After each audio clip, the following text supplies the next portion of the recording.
संस्कृत केवल भाषा ही नहीं बल्कि ज्ञान, विज्ञान, संस्कृति और संस्कार का भंडार है। हमारी संस्कृति हर स्रोतों से अच्छाइयों को ग्रहण करती जा रही है। संस्कृति और संस्कार ही हमें वास्तविक मानव बनाने में सक्षम है। संस्कृति और संस्कार की मूल जननी और उद्गम स्थल है। संस्कृति फूल में सुगंध तथा दूध में मक्खन के दृष्टि से भी महत्वपूर्ण है। और ये बातें दिल्ली विश्वविद्यालय दिल्ली के संस्कृत प्रधान अध्यापक प्रोफेसर दयाशंकर तिवारी ने मारवाड़ी कॉलेज दरभंगा में संस्कृत विभाग द्वारा सांस्कृतिक और संस्कार विषयक और एक दिवसीय राष्ट्रीय सेमिनार में ऑनलाइन माध्यम से जुड़कर मुख्य वक्ता के रूप में कही। उन्होंने संस्कृत साहित्य की महत्व के विस्तार पर चर्चा करते हुए कहा कि संगोष्ठी के विषय में 3 शब्द आपस में पूरक और अन्योन्याश्रित हैं। संस्कार को संस्कृत भाषा का जनक तो है ही, जननी है ही, लेकिन अगर इसको दूसरे दृष्टि से देखा जाए तो संस्कृत ज्ञान की कुंजी भी है। इन संस्कृत भाषा के, संस्कृत के जानने वालों को काफी हर तरह की ज्ञान के बारे में जानकारी प्राप्त होती है। समाज में रहने वाले व्यक्तियों को, छात्रों को, हरेक तबके के आदमियों को भी संस्कृत से ज्ञान की प्राप्ति होती है। संस्कृत में एक श्लोक है, आप लोग भी जानते हैं, परोपकाराय फलन्ति वृक्षा। देखिए ये संस्कृत हमको किस चीज के बारे में जानकारी देता है? परोपकार करना चाहिए।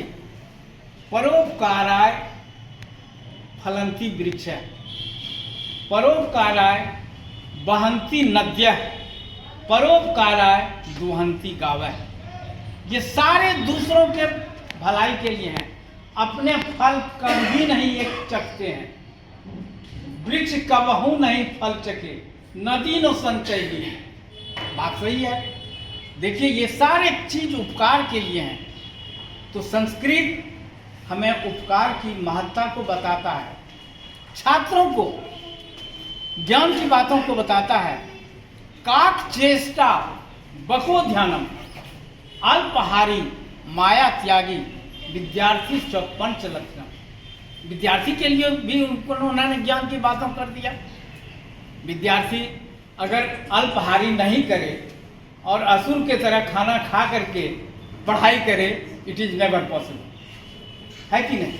तो ये अगर संस्कृत को अगर देखा जाए और इनकी भाषाओं पर ध्यान रखा जाए तो संस्कृत हम लोगों के लिए कम उपयोगी नहीं है। लेकिन अभी की दृष्टि में जो देख रहे हैं, पता नहीं क्या हो रहा है। मैं भी महाविद्यालय में संस्कृत को डेवलप करने के लिए बहुत सारे उपाय करते हैं, लेकिन बहुत ज़्यादा हमको इसमें लाभ नहीं मिल रहा है। छात्रों की संख्या नहीं बढ़ रही है। मैं चाहता हूं कि हमारे यहाँ पे संस्कृत के छात्र बढ़ें, छात्र आवें, और हमारे यहाँ विद्वान शिक्षक संस्कृत में अवेलेबल अभी हैं, इसलिए छात्रों को आने में कोई दिक्कतें नहीं है। फिर भी छात्र, हमारे कल्चर क्यों बदल रहा है, छात्र नहीं पढ़ना चाहते हैं संस्कृत, या कैसे जागरूक किया जाए, इस पर सबों को चिंतन करना चाहिए कि संस्कृत भाषा, संस्कृत हमारे ऐसा नहीं हो कि हमारे राज्य से, हमारे देश से उन्मूलित हो जाए, हट जाए। लेकिन इस ओर संस्कृत को अपनी वस्तु स्थल पर लाने के लिए हम लोगों को हरदम प्रयास करना चाहिए। संस्कृत हर तरह की ज्ञान की आपूर्ति करता है, ज्ञान करने की बातें करता है। इसीलिए समय समय पर जो संगोष्ठी संस्कृत में की जाती है, ये अच्छी बात है, करना चाहिए। संस्कृत वैज्ञानिक भाषा है।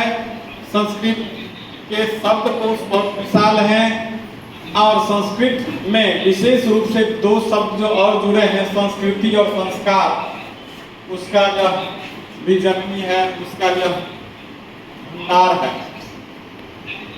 विकास जी ने कहा कि संस्कृत और संस्कृति से ही भारत की प्रतिष्ठा, ये प्रतिष्ठा है भारत के। और सचमुच अगर संस्कृत और संस्कृति को हटा लिया जाए भारत से, तो फिर मूर्त रूप भवन बच जाएंगे, भूमि बच जाएंगे, व्यक्ति बच जाएंगे, कुछ विशेष नहीं रहेगा। अन्य देश को कहा जाता है विदेश, जितने भी देश हैं भारत के अलावा सभी मानवों के देश कहे जाते हैं, लेकिन संस्कृत और संस्कार के कारण ही भारत केवल मानव का देश नहीं बल्कि मानवता का देश कहा जाता है। यहाँ जो भावनाएं हम बचपन से संस्कृत पढ़ते हुए सीखते हैं, अभिवादन शीलस्य नित्यम वृद्धोपसेविनः चत्वारि तस्य वर्धन्ते आयुर्विद्या यशो बलम। बड़े बुजुर्गों को अभिवादन करने वाले का 4 चीजें बढ़ती हैं। इस तरह की सूक्तियाँ, सुभाषित पंक्तियाँ संस्कृत साहित्य में भरे पड़े हुए हैं, जो हमें बहुत सारे मानवीय गुण, मानवीय मूल्य सिखाते हैं, संस्कार सिखाते हैं, और उसके माध्यम से हमारा सर्वांगीण विकास हो पाता है। आज भौतिकता का युग है, धन दौलत के पीछे लोग पड़े हुए हैं। भारत के योग आयुर्वेद उन्हें बहुत अच्छा लग रहा है। भारत की संस्कृति, बड़ों को प्रणाम करना, हाथ जोड़ करके। अभी आपने पढ़ा होगा प्रधानमंत्री नरेंद्र मोदी गए हुए थे इटली, वहाँ की मेलोनी ने भारत के प्रधानमंत्री को ही नहीं बल्कि सभी राष्ट्राध्यक्षों को हाथ जोड़ करके प्रणाम कर रही थी, स्वीकार कर रही थी। विदेशों में हम देखते हैं गले मिलने और चूमने का प्रबंध ये संस्कृति है, ये सही नहीं है। आज कोरोना काल में तो खास करके जानलेवा भी, इसलिए भारत की संस्कृति जो है वह पूरी तरह वैज्ञानिक है। भारत की संस्कृति आजमाई हुई है और पीढ़ी दर पीढ़ी हम सीखते हैं, उसमें कुछ इजाफा करते हैं।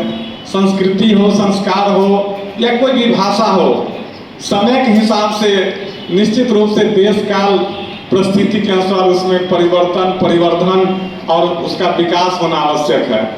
कोई भी जो कल्चर इंग्लैंड में है वह भारत में नहीं हो सकता है। अंग्रेज ठंडा मुल्क है इंग्लैंड, वहाँ शराब अतिथियों को दिया जाता है।